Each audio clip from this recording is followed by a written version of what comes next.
이동영 다스 부사장의 통화 내용이 우리 방송으로도 이미 나갔습니다만 일파만파예요. 아, 충격이었습니다. 실제로 말하는 것들 족족이 누가 봐도 그런 거예요. 서로가 대화를 하는데 우리가 알고 싶어하는 내용이 뉘앙스로 다 나와요. 이상은이 바지 사장이고 이동용도 거기에 이제 그런 거 있잖아. 사실은 건물주가 자기 집 아래 1층에다가 원래 장사하던 사람들 쫓아내고 커피숍 차려주는 거랑 똑같은 거야.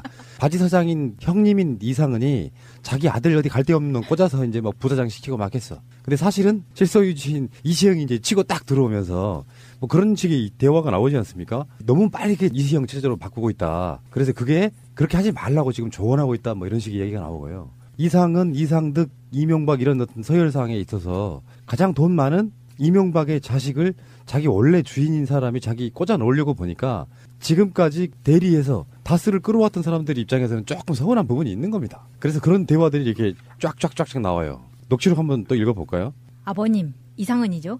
아버님이 시영이하고 MB를 싫어해서 그런 게 아니잖아. MB하고 좀 다치지 않기 위해서 좀 천천히 승진해라.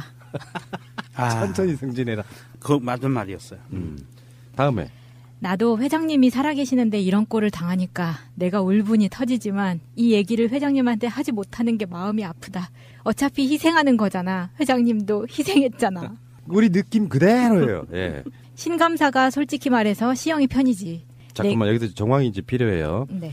신학수라고 하는 다스의 감사가 이 동영한테 사표를 보내요. 너 나가야 되겠다. 출퇴근 버스 관련된 그렇죠, 비리 그렇죠. 혐의로 돈 받은 혐의로. 신감사가 솔직히 말해서 시영이 편이지. 내게 그건 안무개하고 동영이 문제니까 이 건은 이 부사장이 사표 쓰면 되는 건데 회사에서 이렇게 얘기할 때 기분이 좋겠어? 다음에요. 사촌동생. 이시영을 말하는 거예요. 이 사촌동생이. 네. 사촌동생이 이동영. 형을 해코지하고 형을 나가라고 해도 내가 똑같은 놈이 되면 안 된다는 얘기야. 지금 당장 내가 나갈 순 없는데 내년 몇 년 걸려서 나가는 건 좋은데 이런 식으로 나가면 안 되잖아 분명히. 밖에 나가서 뭘 해먹을 수 있는 자리를 만들어 놓고 쫓아내야지 지금. 그러니까 이 녹취록의 정황을 보면 확실하네요. 이상은 이동영 이 라인을 내치고 이명박 이시영 라인으로 갈아치기 하는 과정에서 그렇지. 너무 급하게 무리하게 추진하고 들어오니까 오히려 이동영이가 충고하는 거네요. 너무 이렇게 급하게 하면 탈락. 그러니까 신기한 게 그렇지 않아도 저 자리를 비워줘야 이시영이 막 들어가고 이러는데 네. 마침 이동영이 그 비리 구조에 하나 걸린 거야. 그러니까 그렇죠. 딱 좋은 타이밍이 돼서 나가라는 압박을 주니까 지금 통화 내용들이 여기서 이제 막 억울해하고 우리가 어떻게 읽어온 것인데 이제 뭐 그런 얘기가 나오는 거죠. 그렇죠. 제가 볼 때 이 녹취록과 관련해서 굉장히 이제 중요한 단서들이 있는데, 그러니까 결국은 다스의 원래 종잣돈이 도곡동 땅 1000평에서 나온 거거든요. 근데 도곡 땅은 사실은 이상훈과 처남인 김재정 씨의 공동 명의로 돼 있었고, 이게 지금 증명이 되는 과정이거든요. 그러면 다스에서 이시영이 본격적으로 주인으로 올라가는 과정에서 이동영이 추락하게 된단 말이죠. 그럼 이 과정에서 이제 비애감을 느꼈다는 거 아닙니까? 야, 이럴 수 있는 거냐? 우리 아버지도 희생했는데 이 얘기입니다, 지금. 그러면 적어도 도곡동 땅 다스의 종잣돈이었던 도곡동 땅 1000평, 이거에 이상훈과 김재정이 사장이 아니라면 이상훈과 김재정이 어떻게 이 도곡동 땅을 매입하게 돼 있는지, 그다음에 이 매입 자금은 어디에서 나왔는지를 밝히면 아주 간단합니다. 지금 제가 볼 때 검찰은 이미 다 끝났습니다. 시기만 저는 저울질하고 있고 확인만 하게 되어 있는데요. 오히려 이 녹취록이, 그래서 제가 충격이라고 얘기했던 말은 이 녹취록 자체가 이상은이 회장이 아니라는 거를, 주인이 아니라는 거, 다스의 주인이 아닌가를 증명하는 것이고, 그러면 역으로 추적해서 도곡동 땅이 이상은 거였는데 그럼 이걸 종잣돈으로 다스를 만들었는데 왜 이동영이 길을 못 피는 거냐? 아버지 돈이 없기 때문이에요. 그렇죠? 그러니까 만약에 있었다면 여기 이상은의 출처만 밝히면 끝입니다. 그렇죠. 그러니까 네, 이게 간단합니다. 다스 지분이래요. 이상은이 지금 현재 47.26%고요. 그렇죠. 50% 이상은 주지 않았어요. 그다음에 김재정한테 상속받은 권영미가 있을 것이고요. 등등 해서 지금 실제로 가장 대주주가 이상은인데 이렇게 정황들을 보면 확실해. 우리가 생각했던 그대로야. 근데 문제는요, 이게 법적으로 증거가 되진 않죠. 녹취에 있어서의 불법성도 있을 수 있잖아요. 녹취에 있어서의 불법성은 뭐 이거는 재판정에서 판사가 가려주는 거지만 검찰은 당연히 수사가 목적이기 때문에 이것을 들이밀었을 거예요. 또는 소수로 활용할 수 있고. 소수라고 해서 뭔 말인지 했네. 소스. 발음 안 돼?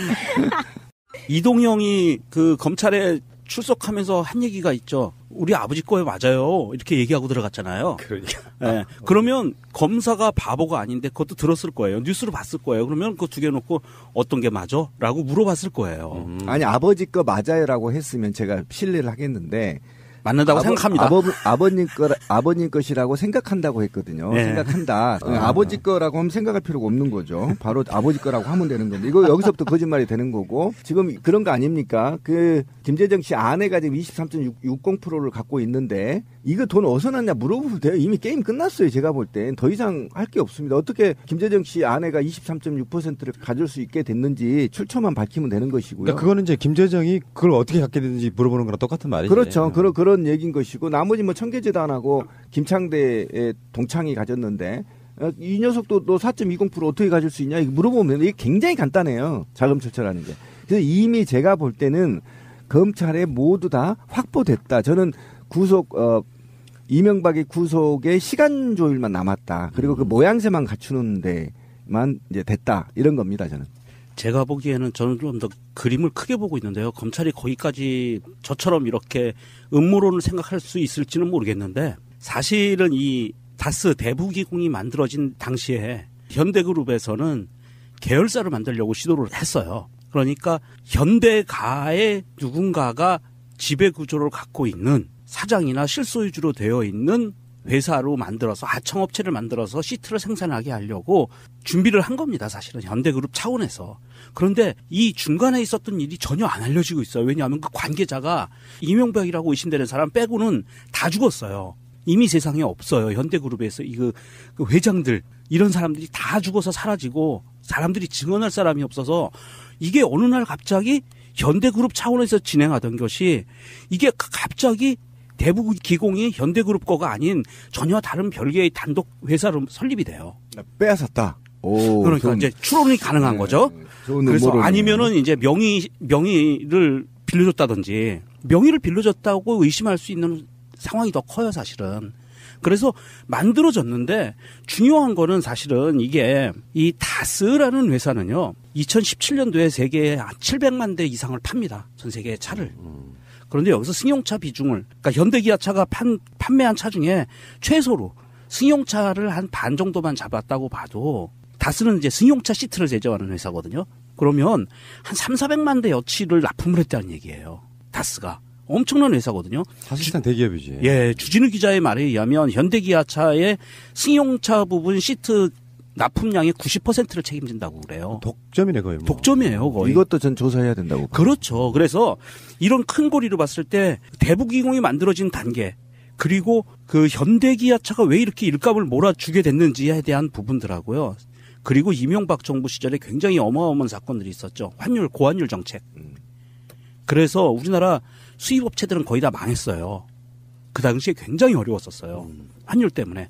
그런데 이때 가장 큰 특혜를 본 게 삼성과 현대그룹입니다. 그러면서 수출이 막 날개를 달고 나가거든요. 그러면서 매출이 늘어나면서 덩달아서 다스도 매출이 엄청나게 늘어요. 그렇죠. 그러면서 해외에 이제 미국이 직접 투자를 하거든요. 공장들을 지으면서 다스도 중국, 미국, 유럽 이렇게 다스가 똑같이 공장들을 짓기 시작을 해요. 그러면서 90%를 납품을 했었던 상황이거든요. 그렇죠. 이런 부분들을 봤을 때 좀 검찰이 좀 더 이걸 더 크게 봐야 될 것 같아요. 그러니까 중국 법인, 체코 법인, 브라질 법인, 미국 법인, 터키 법인, 인도 법인. 거기가 현대자동차 어마어마하죠. 제조 공장이 있는 그렇죠. 곳이에요.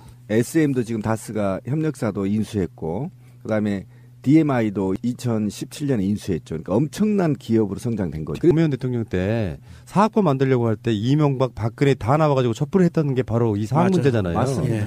박근혜도 사학재벌이고요. 맞아요. 홍문정도 사학재벌인데 나경원은 안 그렇습니까? 그러니까 이 사람들은 학생들을 인질로 두고 거기에서 자금 세탁하고 이게 홍문정만 그러겠어요? 이런 어떤 구조들이? 하나 예를 들면 인천에 유명한 선인재단이라고 있었어요. 옛날에. 이게 백선엽, 백인엽의 이름을 따서 선인재단이거든요.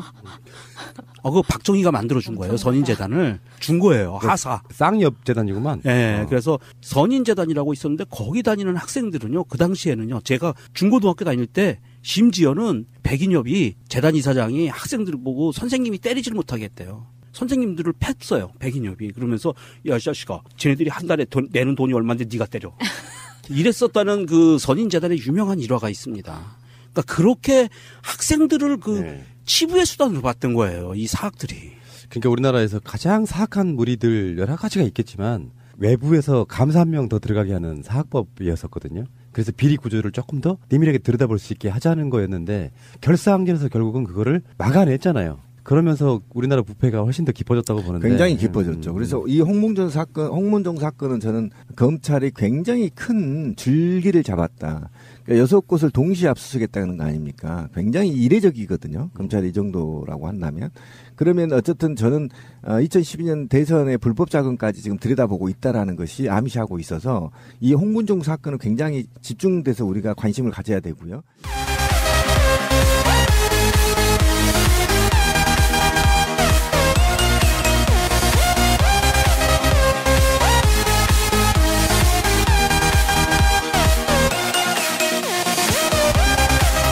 의 종잣돈이었던 도곡동 땅 1000평 이거에 이상훈과 김재정이 사장이 아니라면 이상훈과 김재정이 어떻게 이 도곡동 땅을 매입하게 돼 있는지 그다음에 이 매입 자금은 어디에서 나왔는지를 밝히면 아주 간단합니다. 지금 제가 볼 때 검찰은 이미 다 끝났습니다.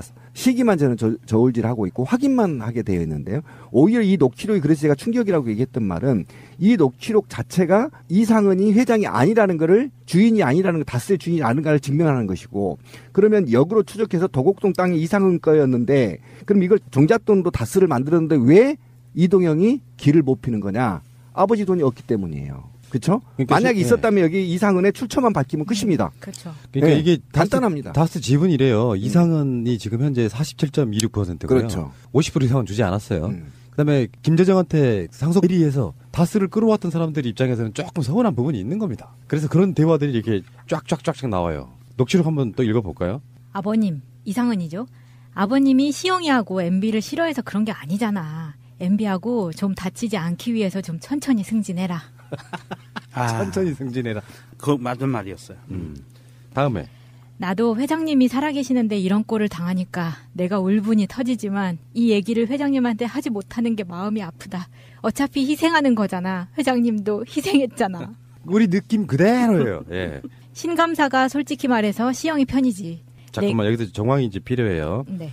신학수라고 하는 다스의 감사가 이 동영한테 사표를 보내요. 너 나가야 되겠다. 출퇴근 버스 관련된 그렇죠, 비리 그렇죠. 혐의로 돈 받은 혐의로. 신감사가 솔직히 말해서 시영이 편이지. 내게 그건 안무개하고 동영이 문제니까 이 건은 이 부사장이 사표 쓰면 되는 건데 회사에서 이렇게 얘기할 때 기분이 좋겠어? 다음에요. 사촌동생. 이시영을 말하는 거예요. 이 사촌 동생이. 네. 사촌동생이 이동영. 형을 해코지하고 형을 나가라고 해도 내가 똑같은 놈이 되면 안 된다는 얘기야. 지금 당장 내가 나갈 순 없는데 내년 몇 년 걸려서 나가는 건 좋은데 이런 식으로 나가면 안 되잖아 분명히. 밖에 나가서 뭘 해먹을 수 있는 자리를 만들어 놓고 쫓아내야지 지금. 그러니까 이 녹취록의 정황을 보면 확실하네요. 이상은, 이동영 이 라인을 내치고 이명박, 이시영 라인으로 갈아치기 하는 과정에서 그렇지. 너무 급하게 무리하게 추진하고 들어오니까 오히려 이동영이가 충고하는 거네요. 너무 이렇게 급하게 하면 탈락. 그러니까 신기한 게 이동영 다스 부사장의 통화 내용이 우리 방송으로도 이미 나갔습니다만 일파만파예요. 아, 충격이었습니다. 실제로 말하는 것들 족족이 누가 봐도 그런 거예요. 서로가 대화를 하는데 우리가 알고 싶어하는 내용이 뉘앙스로 다 나와요. 이상은이 바지 사장이고 이동용도 거기에 이제 그런 거 있잖아. 사실은 건물주가 자기 집 아래 1층에다가 원래 장사하던 사람들 쫓아내고 커피숍 차려주는 거랑 똑같은 거야. 바지 사장인 형님인 이상은이 자기 아들 어디 갈 데 없는 놈 꽂아서 이제 막 부사장 시키고 막 했어. 근데 사실은 실소유주인 이시영이 이제 치고 딱 들어오면서 뭐 그런 식의 대화가 나오지 않습니까? 너무 빠르게 이시영 체제로 바꾸고 있다. 그래서 그게 그렇게 하지 말라고 지금 조언하고 있다. 뭐 이런 식의 얘기가 나오고요. 이상은, 이상득, 이명박 이런 어떤 서열상에 있어서 가장 돈 많은 이명박의 자식을 자기 원래 주인인 사람이 자기 꽂아 놓으려고 보니까 지금까지 그렇지 않아도 저 자리를 비워줘야 이시영이 막 들어가고 이러는데 네. 마침 이동영이 그 비리 구조에 하나 걸린 거야. 그러니까 그렇죠. 딱 좋은 타이밍이 돼서 나가라는 압박을 주니까 지금 통화 내용들이 여기서 이제 막 억울해하고 우리가 어떻게 읽어온 것인데 이제 뭐 그런 얘기가 나오는 거죠. 그렇죠.